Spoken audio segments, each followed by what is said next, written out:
नेहा बेटा आजा, नाश्ता तैयार है। अरे यार माँ, फिर से पोहे बना दिए।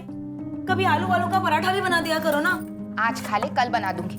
आंगनबाड़ी जाने में देर हो रही है। करुणा दीदी का 2 बार कॉल आ चुका है। ले खा ले। टिफिन तैयार है, ले जाना मत भूलना। मम्मी, वो आपकी शुगर की दवाई खत्म हो गई थी, खरीदी? रे भूल गई। क्या मम्मी आप भी। अच्छा एक काम करो, आप मुझे पैसे दो, मैं स्कूल से लौटते वक्त दवाई लेके आऊँगा। ये ले, ना ध्यान रखता है मेरा बेटा। हाँ हाँ, बहुत बड़ा कर्मात्मा है ना ये। अरे कभी तो सीधे मुंह से बात कर लिया कर। शांति से खा ले, ध्यान रखो। मेरा तो मिलने का अभी मूड हो रहा है। तुमने कहा था ना कि तुम मुझे गिफ्ट दोगे, ब्रांडेड लिपस्टिक और आईलाइनर। तुम आओ तो सही, आईलाइनर क्या, जो तुम मांगोगी वो दूंगा। तो फिर ठीक है, मिलते हैं। बाय। दीदी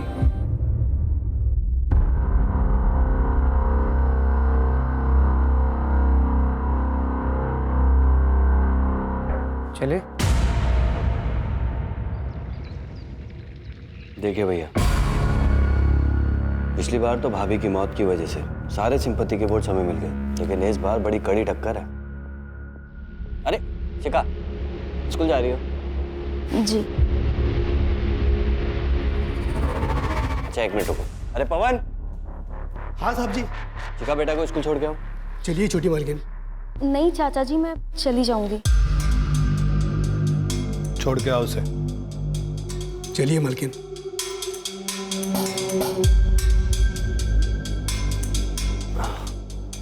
जैसा कि भैया मैं कह रहा था कि इस बार हमें कपड़ा व्यापारियों को अपनी तरफ करना होगा।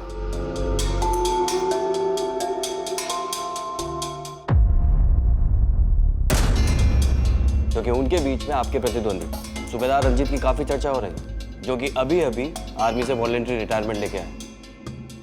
लड़ने दो माँ, ये आर्मी की लड़ाई नहीं है, ये वार्ड कॉर्पोरेटर की लड़ाई है।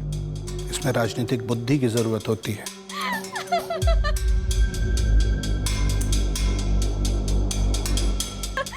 अच्छा चल, मैं रखती हूँ फोन, बाद में बात करूंगी।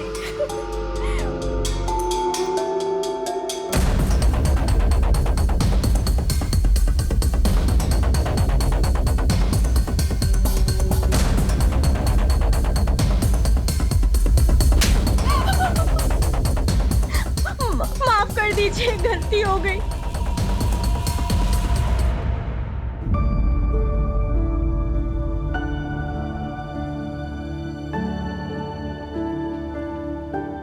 शिखा, वो मैं हाँ विनीत, बोलो। वो हमें फिजिक्स के नोट्स चाहिए थे, लेने रह गए। ओके, मैं कल ला दूँ, चलेगा? हाँ ठीक है। शिखा हाँ बाय। या बाय। तो बे फट्टू, लड़की पटाएगा तू? अपनी औकात के हिसाब से लड़की पटा, वरना फट जाएगी जेब। तू क्या समझा? ओए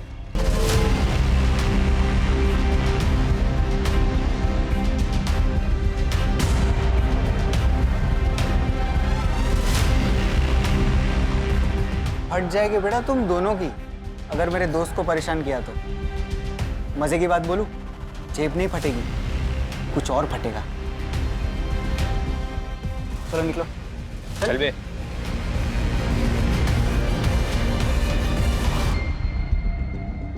थैंक यू। फूल लेके आता है, देने का हिम्मत भी रख। क्या बात है कुंती, यहाँ क्यों बैठी हो? जाओ, क्लास में बच्चे तुम्हारा वेट कर रहे हैं। करुणा दीदी, मेरी हिम्मत ही नहीं हो रही। कैसे उन बच्चों को फेस करूं, कैसे चुप रहूं?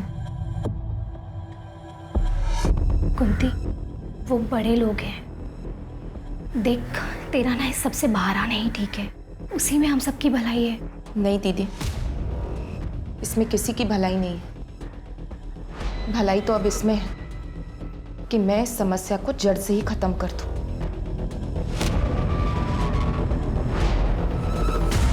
जितने गुलाब तूने प्रपोज करने से पहले वेस्ट किए उससे कम में तो लोग शादी तक पहुंच जाते। तू शिखा को प्रपोज करने वाला है भी कि नहीं? करूंगा ना। हाँ तो कर ना। अगर तू प्रपोज नहीं करेगा ना तो मैं प्रपोज कर दूंगा शिखा को, क्योंकि वो उस आदमी की बेटी है जिसे मैं खुद आइडलाइज करता हूँ। किसकी? तुझे पता नहीं वो किसकी बेटी है? नहीं। क्या नहीं? ये देख, ये उसका बाप। मैं सच बोलूं, मुझे भी इनकी तरह बनना है। ये सब तो ठीक है, ये बाद में करना। अभी पढ़ाई पे फोकस कर, एग्जाम जारी है। एग्जाम छोड़, मुझे तो पढ़ने का भी मन नहीं है। मुझे तो गैंगस्टर बनना है, गैंगस्टर। तुझे जो करना है कर, मुझे तो अपनी पढ़ाई पूरी करनी है और जॉब ज्वाइन करना है, ताकि मैं अपनी माँ की मदद कर सकूं, जो पूरा घर संभालती है। और वैसे एग्जाम ना देने के लिए क्या करने वाला है तू? तू देख मैं क्या करता हूँ। चल। कुछ गड़बड़ तो नहीं कर रहा ना? अरे चल ना।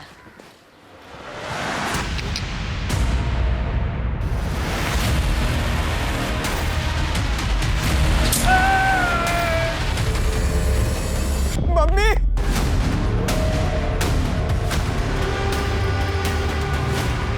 हेलो,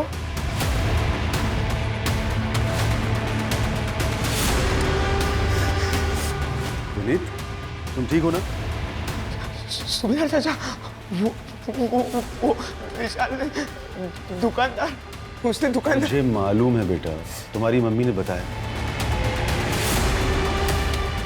चाचा, वो पुलिस वाले मुझे नहीं पकड़ेंगे ना? मैंने कुछ नहीं किया। तुम्हें कुछ भी नहीं होगा। Relax, relax. मैं हूं ना। Come on.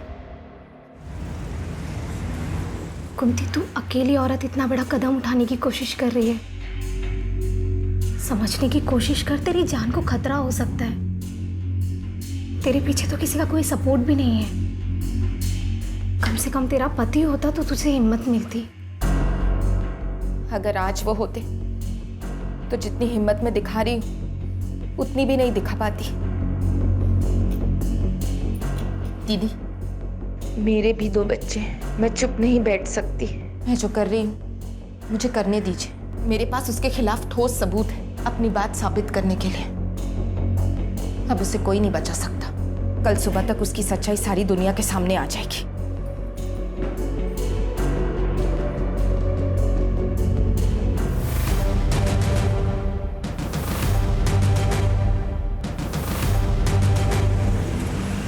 अरे मम्मी यार चलो ना, रितु दीदी ने स्पेशली कहा है कि आपको लेके आना है। अब आप चलो ना, आज उनका शादी का संगीत भी है। बेटा, मेरी तबीयत कुछ ठीक नहीं लग रही और वैसे भी मुझे कल सुबह जल्दी उठना है।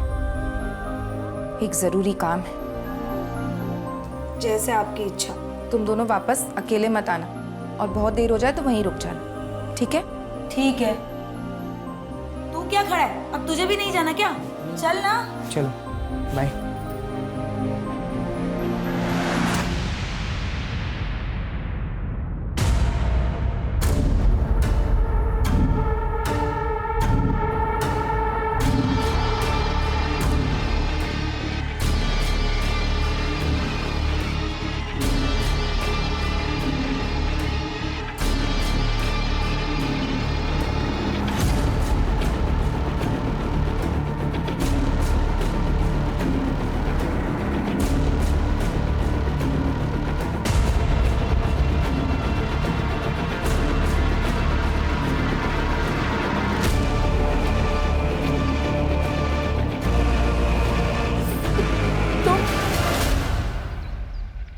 मम्मी, मम्मी, मम्मी,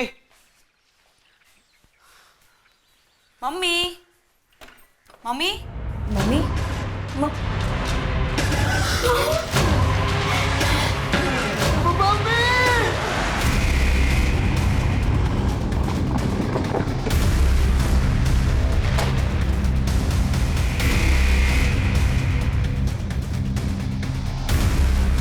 हटिए आप लोग, एक सेकंड हटिए हटिए, पीछे हटिए।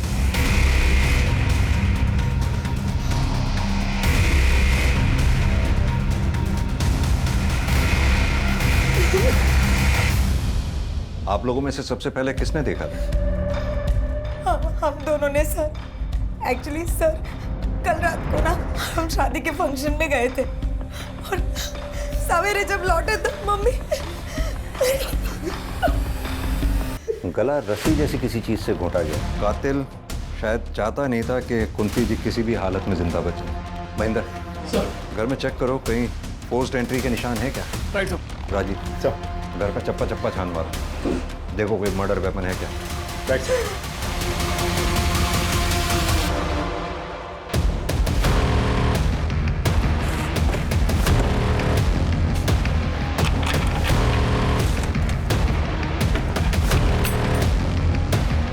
आप में से किसी ने कल रात कोई आवाज या किसी तरह की भी कोई चीज देखी हो? नहीं सर, हम लोग भी उसी शादी के फंक्शन में गए थे। ठीक है, धन्यवाद। आप लोग अभी जा सकते हैं। सर दरवाजे पर कोई फोर्स एंट्री के निशान नहीं है सर। वो घर का पिछला दरवाजा भी अंदर से बंद है। यानी कि ये बात साफ है, जो भी आया सामने के दरवाजे से आया और सामने के दरवाजे से ही बाहर गया। अब महेंद्र, ऐसा दो सूरतों में ही हो सकता है, या तो कुंती जी उस आदमी को जानती थी, तुम यहाँ क्या कर रहे हो? उसके लिए इन्होंने खुद दरवाजा खोला होगा, या फिर कोई लुटेरा घर में लूटपाट या घर में सेंध लगाने के इरादे से आया और अंदर घुसा। आप लोगों को किसी पे शक है? हाँ सर, ये सब उस सुनील ने किया है। कौन सुनील? वो लड़का ना मुझे हैरेस करता था और कुछ दिन पहले पता नहीं क्या सीखेगा ये सारी चीजें, मुझे तो बिल्कुल।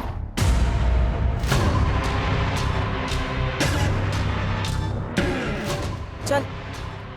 कब तक भागेगी मुझसे? मेरा नंबर ब्लॉक करेगी तू? हाथ छोड़ो मेरा, सबके सामने तमाशा मत बनाओ। चल, अब मेरे सारे गिफ्ट और पैसे निकाल जो मैंने तुझे दिए थे। छोड़ मेरी बेटी को, छोड़ मेरी बेटी का हाथ। क्या कर रहे? अब मैं तुझे दिखाता हूं मैं कौन हूँ। जेल में डलवा दूंगी।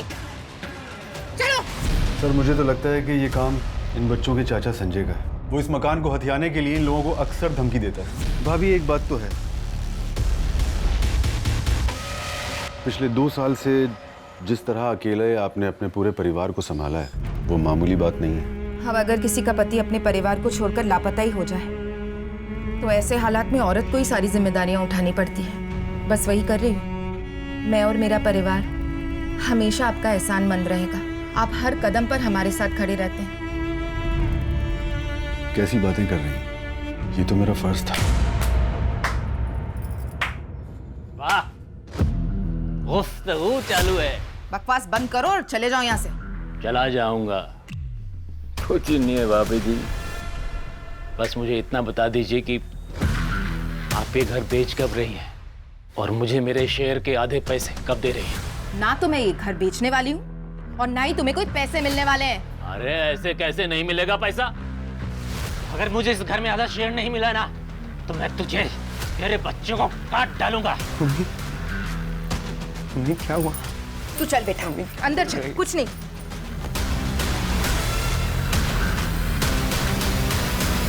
आपकी तारीफ? इनके पिता अजय मेरे बचपन के दोस्त। तो इनके पिता अजय वो कहाँ है? वो पिछले 2 साल से इन लोगों को छोड़कर कहीं चला गया। सर पूरा घर छान मारा लेकिन कोई सबूत हाथ नहीं लगा। बॉडी का पंचनामा करवा के पोस्टमार्टम के लिए भिजवाओ। फॉरेंसिक टीम को भी इन्फॉर्म कर दो। और हाँ, ये संजय और सुनील, इनकी डिटेल्स निकलवाओ। Right sir.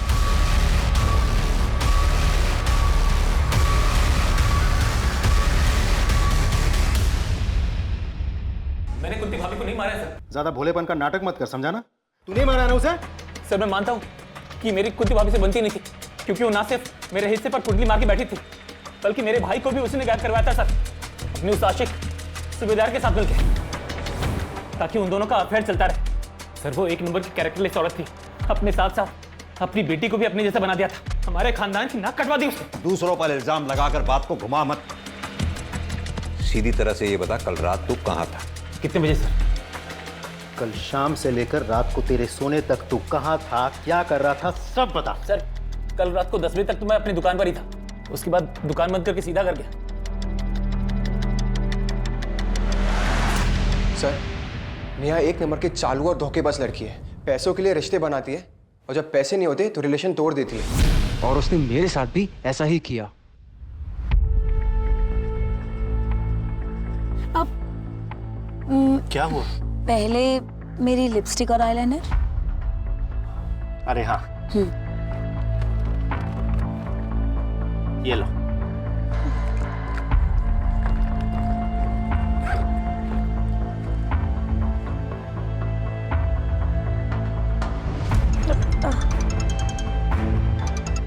सॉरी। कौन है जो बार बार फोन कर रहा है? अरे दो ना, मैं बात करता हूँ कमीने से। नहीं नहीं, मैं इसे ब्लॉक करती हूँ। मैं इसे ब्लॉक।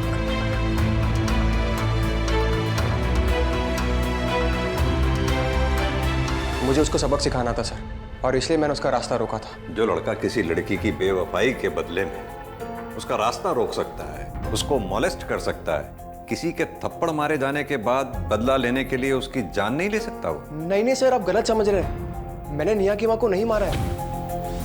कल रात कहाँ था तू? सर अपने घर पे ही था। राजदीप, ये कुंती, नेहा, विनीत, संजय, सुनील, सूबेदार, इन सब की कॉल डिटेल रिकॉर्ड्स और मोबाइल की लोकेशन निकलवाओ। और ये कुंती की फैमिली की हिस्ट्री पता करो। और हाँ, ये पोस्टमार्टम की रिपोर्ट जल्द से जल्द मंगवाओ। Right sir.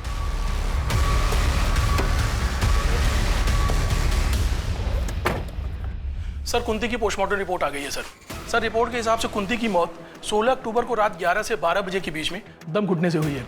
एक बात और सर, कुंती की बेटी नेहा का फोन आया था। मम्मी की डेड बॉडी पर मंगलसूत्र तो था ही नहीं, मंगलसूत्र गायब है सर।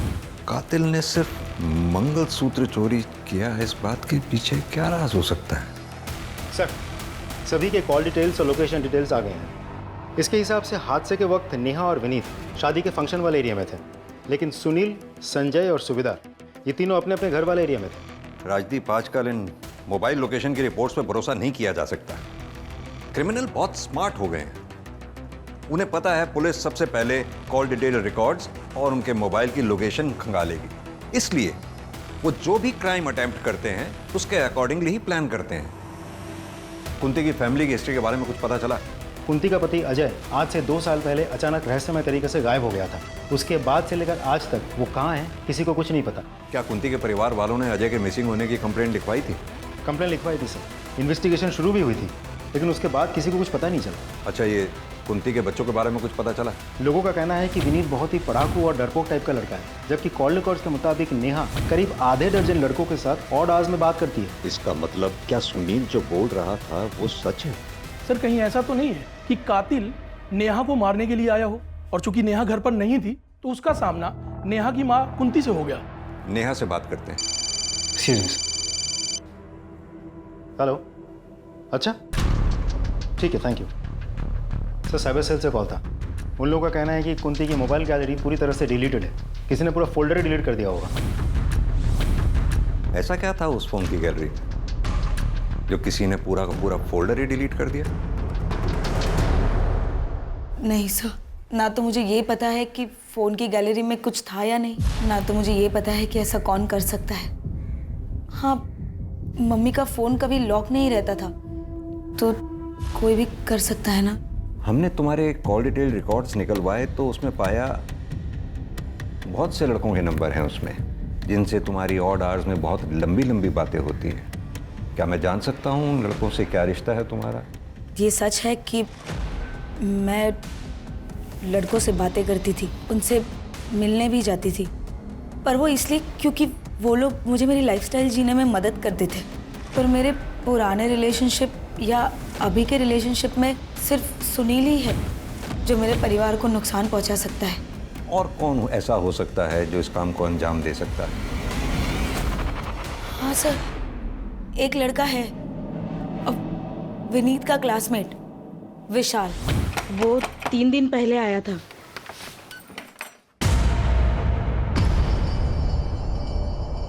तू यहाँ क्या कर रहा है? तुझे तो बाल सुधार गृह में डाला था ना? भाग के आ गया। विनीत कहाँ है? मुझे मिलना है उससे। क्यों मिलना है विनीत से? अपने जैसा बनाना है क्या? मेरे ऐसा बन गया ना, उसकी जिंदगी बन जाएगी। विनीत कहाँ है? बुलाओ, वो काम है मुझे। अब रहने दो, मैं खुद ही ढूंढ लेता हूँ। अरे आंटी आप खबरदार जो मेरे घर में या मेरे बेटे की जिंदगी में घुसने की कोशिश की तो। ये आपने अच्छा नहीं किया। आपको पता है जिसने मुझ पे हाथ उठाया है वो आज तक बचा नहीं है। देख लेना, महंगा पड़ेगा।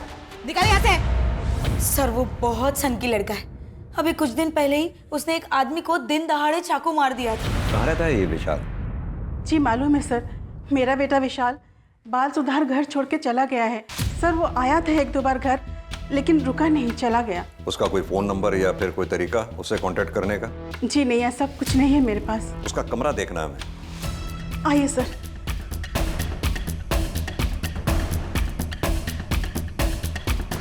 राजीव, चेक करो। आप भी वहां उसमें अलमारी में देखो।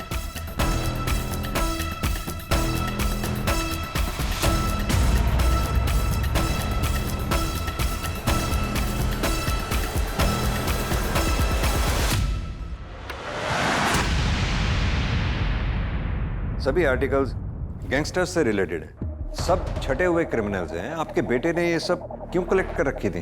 दरअसल विशाल गलत संगत में पड़ गया है। वो इनके जैसे गैंगस्टर बनना चाहता है सर।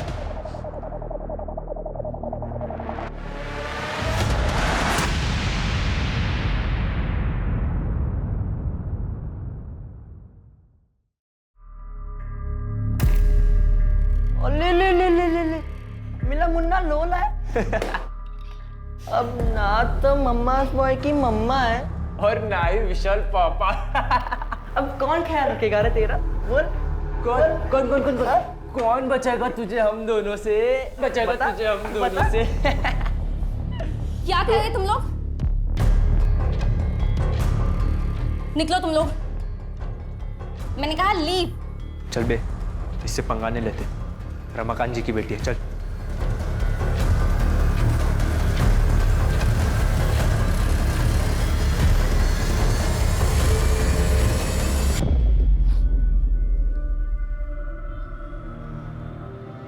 ठीक हो तुम?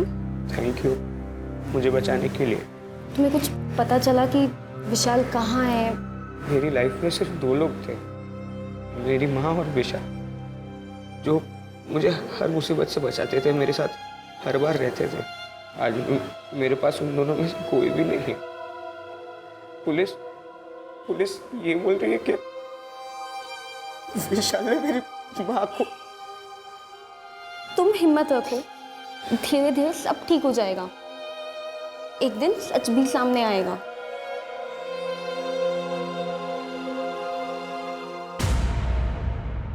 आप बस इलेक्शन पे ध्यान दीजिए। अरे शिखा बेटा, जाके जल्दी से तैयार होके आ जाओ। क्यों तैयार होना है मुझे चाचा जी? क्योंकि तुम्हारे रिश्ते की बात कपड़ा व्यापारी संघ के अध्यक्ष शेखर मिश्रा से की है। शादी करनी है तुम्हारी। बहुत सुंदर हैं आप। मुझे आपकी बेटी पसंद है, तो शादी की डेट्स निकलवाइए आप। पंडित जी को हम अभी बुला लेते हैं। तो आप भी इलेक्शन की चिंता न कीजिए। आपका यह दामाद पूरे कपड़ा व्यापारी संघ का वोट दिलवाएगा आपको। इस बार भी आप ही विजयी होंगे। मुंह मीठा कीजिए आप। लेट।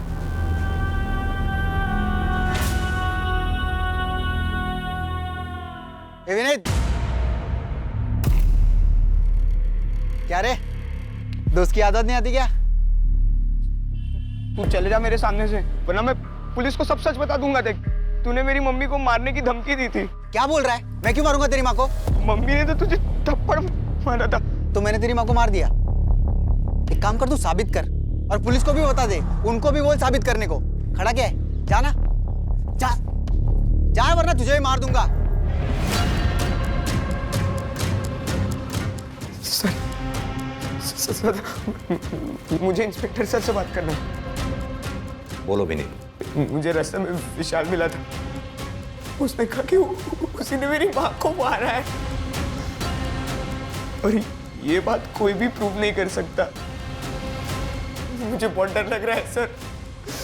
राजीव सर, इस विशाल को जल्द से जल्द पकड़ना होगा, क्योंकि अगर ये इसी तरह से बाहर घूमता रहा तो इसके आसपास के लोगों की जिंदगी को खतरा बना ही रहेगा।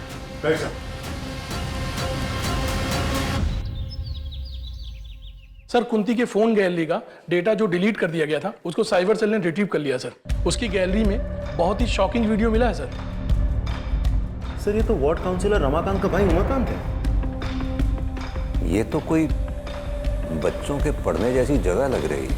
मतलब जैसे स्कूल या आंगनवाड़ी टाइप।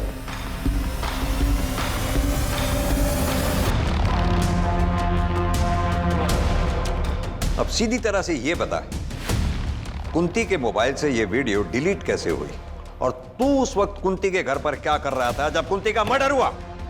सर मुझे नहीं पता सर, मैं तो वहां गया ही नहीं था सर। झूठ मत बोल, तेरी कॉल डिटेल्स है हमारे पास। 16 अक्टूबर की रात 11 से 12 बजे के बीच तो कुंती के घर वाले एरिया में मौजूद था कि नहीं? दूंगा रख के।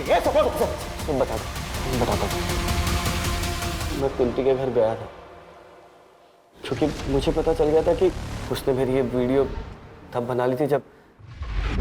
अच्छा, आपको पता है, मैंने सुना है कि आप यहाँ पे सबसे समझदार हो। हाँ, फिर क्या हुआ? मैंने आंगनवाड़ी केंद्र में कुंती की सीनियर करुणा पर दबाव बनाया कि वो मुझे सब कुछ सच सच बता दे, और उसने मेरी पावर के डर से मुझे सब कुछ सच सच बता दी। मैं सिर्फ कुंती के घर उस रात उसे समझाने के लिए गया। जैसे मैं वहाँ पहुँचा, मैंने देखा कि कुंती वहाँ मरी हुई थी सर। मैंने सर से कुंती का मोबाइल उठाया और अपनी वीडियो डिलीट की। उसके अलावा मैंने कुछ नहीं किया सर। राजदीप सर, अच्छी तरह से तोड़ाई करो उसकी जब तक ये सच ना उगले। नहीं सर, मैंने कुछ बोल सच। सच बोल रहा हूँ sir.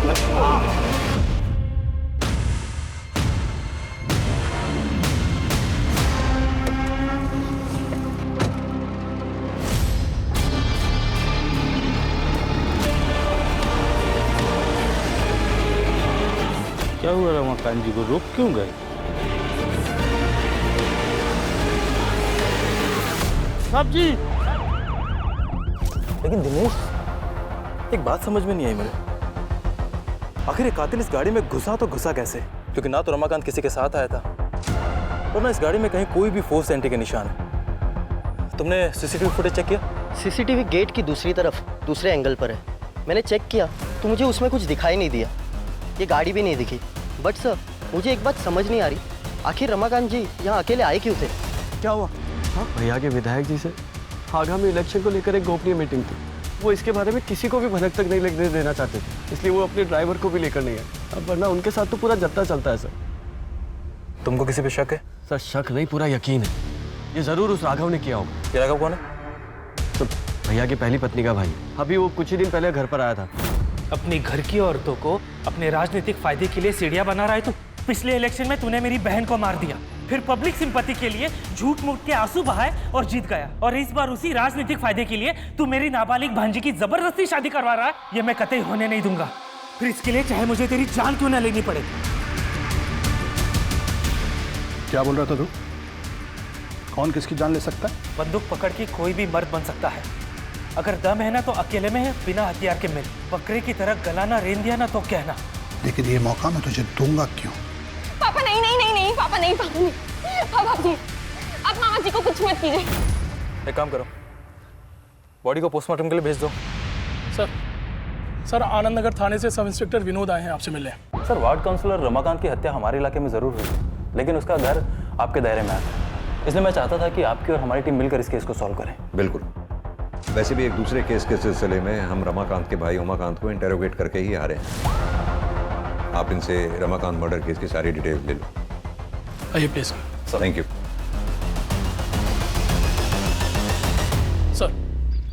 Sir, Ramakant murder case में जितने भी सस्पेक्ट्स हैं सभी के सीडीआर क्लीन लग रहे हैं सर, सिवाय उसकी बीवी कोमल के।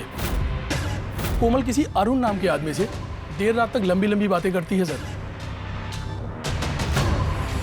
सिर्फ मेरी हंसने की आवाज बाहर जाने की वजह से उसने मुझे इतना मारा। अरुण, अब मुझसे और बर्दाश्त नहीं होगा, तुम कुछ करो नहीं तो मैं मर जाऊंगी। कोमल, कुछ नहीं होने दूंगा मैं तुमको, मैं बाहर निकालूंगा तुमको। हाँ, चाहे उसके लिए मुझे अगर तुम्हारे पति का मर्डर भी करना पड़ा ना, तो उससे भी नहीं हिचकिचाऊंगा मैं। तुम बस थोड़ा सब्र रखो।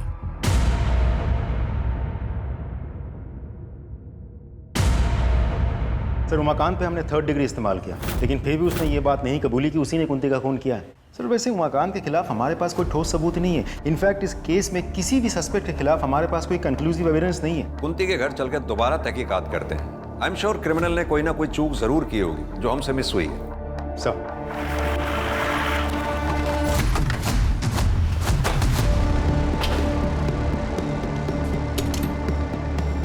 ताला लगाओ। राजीव, दोनों बच्चों को फोन करके बुलाओ और ये ताला खुलवाओ। Right sir. आप लोग भी अच्छी तरह से आसपास चेक करो, देखो कुछ मिलता है क्या।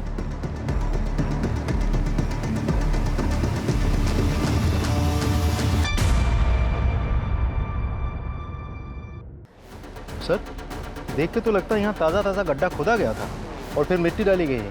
किसी को बुलाओ और ये खुदाई करवाओगे। सर।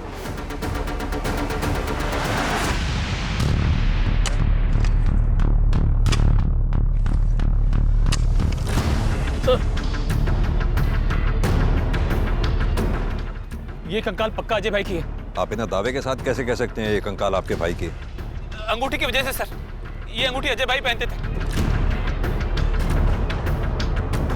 इस कंकाल को यहाँ गाड़ा किसने होगा? कंकाल को फॉरेंसिक जांच के लिए भेजो। उनसे कहो कंकाल का डीएनए बच्चों के डीएनए से मैच करके देखें। Right sir. सर, कुंती के घर के आंगन से हमें जो स्केलेटन मिला था वो अजय का ही है। इसे करीब 2 साल पहले जमीन में गाड़ दिया गया था। सर पे चोट के निशान मिले हैं, जैसे कि कोई रॉड या किसी मजबूत चीज से मारा गया हो। सर, इससे यही बात साबित होती है कि 2 साल पहले वो गायब नहीं हुआ था, उसे मारा गया था। लेकिन राजदीप, उस अजय को मारा किसने होगा?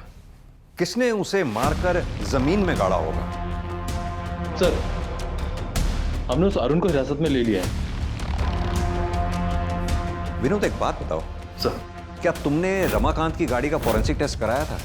कराया था ना सर। क्या आया था उसमें? सर, उसमें कुछ फिंगरप्रिंट्स मिले हैं और ये भी पता चला है कि कोई गाड़ी की चाबी यूज़ करके गाड़ी में घुसा था, क्योंकि सर गाड़ी के अंदर कोई फोर्स एंट्री के निशान नहीं मिले हैं। हाँ, तो ये भी तो हो सकता है कि किलर जब गाड़ी में घुसा तो गाड़ी अनलॉक थी, या फिर दूसरी पॉसिबिलिटी ये है कि किलर के पास गाड़ी की डुप्लीकेट चाबी थी। अब सवाल ये उठता है कि डुप्लीकेट चाबी बनवाई किसने? सर ये देखिए, हम सबकी बातें करते रहे, ये कैसे हमारे दिमाग से छूट गया? विनोद, एक काम करो सर, अपने एरिया में जितने भी डुप्लीकेट चाबी बनाने वाले हैं सबसे कांटेक्ट करो, अपने खबरियों को एक्टिवेट करो।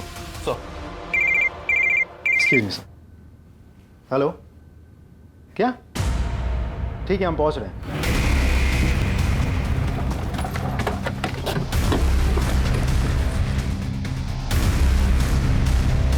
बॉटल्स वगैरह आसपास रखी हुई हैं, इसको कलेक्ट करके जांच के लिए भिजवाओ। जिस आदमी को विशाल ने चाकू मारा था उसके परिवार के बारे में भी पता करो। Right sir.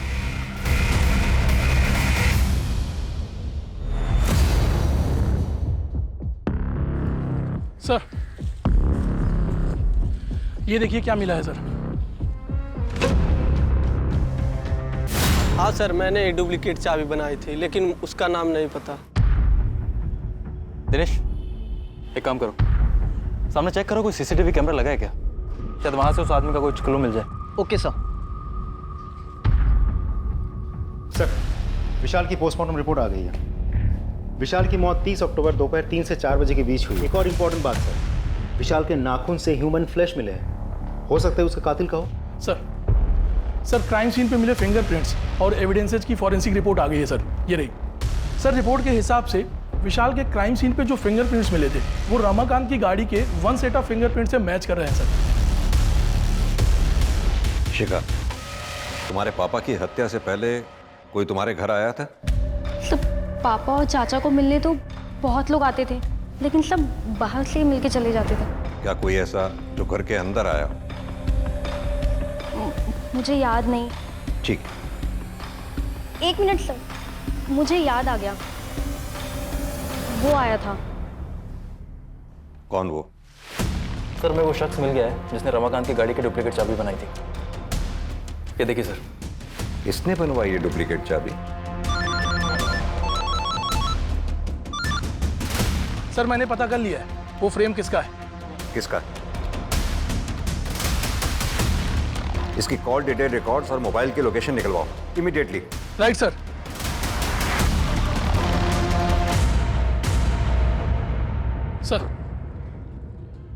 सर इसके सीडीआर के हिसाब से कुंती की मौत के 3 दिन बाद सर ये नेहरू नगर के गली नंबर 10 में गया था। अच्छे से उस एरिया को चेक करो। सर।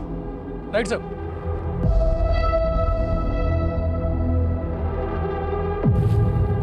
महेंद्र सर, खुदवाओ। Right sir.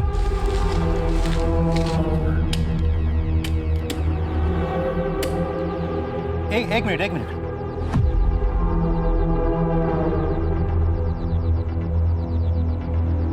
सर अब तो हमारे पास उसके खिलाफ सारे एविडेंस हैं। उठा लाओ उसे।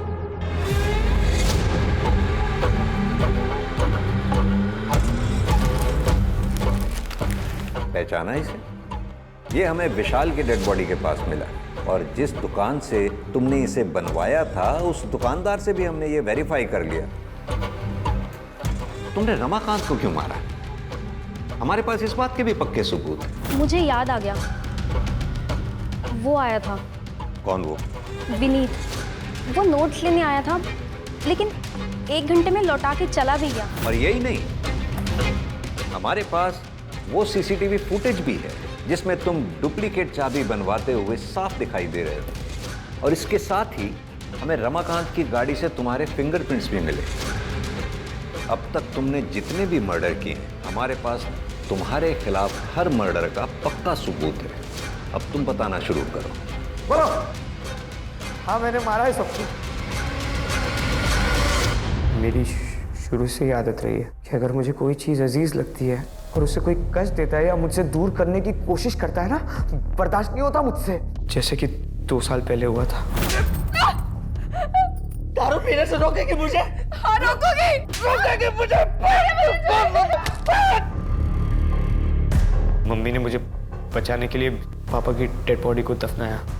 फिर मुझे शिखा से मैं प्यार करने लगा और मैं अपने दिल की बात का इजहार करना चाहता था उसके बर्थडे पे और उसे गिफ्ट देना चाहता था, पर माँ के पास पैसे नहीं थे। मैंने सोचा कि पापा की डेड बॉडी में से अंगूठी चुरा कर उसे बेच दूंगा और मैं उसके लिए कोई अच्छा सा गिफ्ट खरीद लूंगा, लेकिन मम्मी ने मुझे देख लिया। विनीत, ये क्या कर रहा है? ये पापा की रिंग बेच के मुझे शिखा के लिए गिफ्ट लेना है। उसका बर्थडे आ रहा है ना अभी। ये पागल हो गया क्या तू? वही ये सब करवा रही ना तुझसे?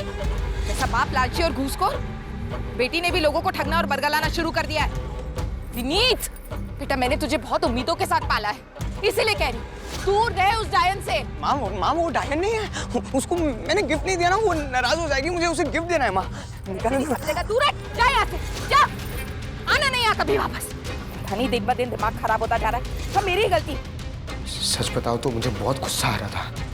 मैं वापस संगीत के लिए निकल गया, लेकिन माँ की कही हुई बात ना मुझे चूक गई। माँ ने शिखा को डायन कहा था, इसलिए मैं पूरी तैयारी के साथ वापस आया। उसके बाद मैंने अपने कपड़े बदले और मैं वापस संगीत के लिए निकल गया। फिर मुझे पता चला कि वो रमाकांत शिखा की शादी करा रहा था और ये ना मैं हर हाल में होने नहीं दे सकता था।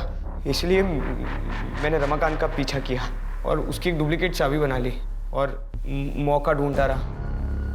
एक दिन वो विधायक के वहाँ गया। मैंने चुपके से उसकी गाड़ी में एंट्री मारी और मैं उसकी राह ताकते रहा। जैसे वो गाड़ी में आया ना, मैंने उसका गला काट दिया। लेकिन विशाल को क्यों मारा? शिखा को विशाल पसंद था और ये चीज मैं नहीं देख सकता था। शिखा, तू ऐसे कब तक इसे घूरती रहेगी? तू बता क्यों नहीं देती कि तू इसे चाहती है? बता दूंगी, फाइनल एग्जाम हो जाए पक्का बता दूंगी। मेरा दिमाग खराब हो गया। मैंने विशाल को ढूंढा और चल कोई बात नहीं, दोस्ती में तो ये सब होता रहता है।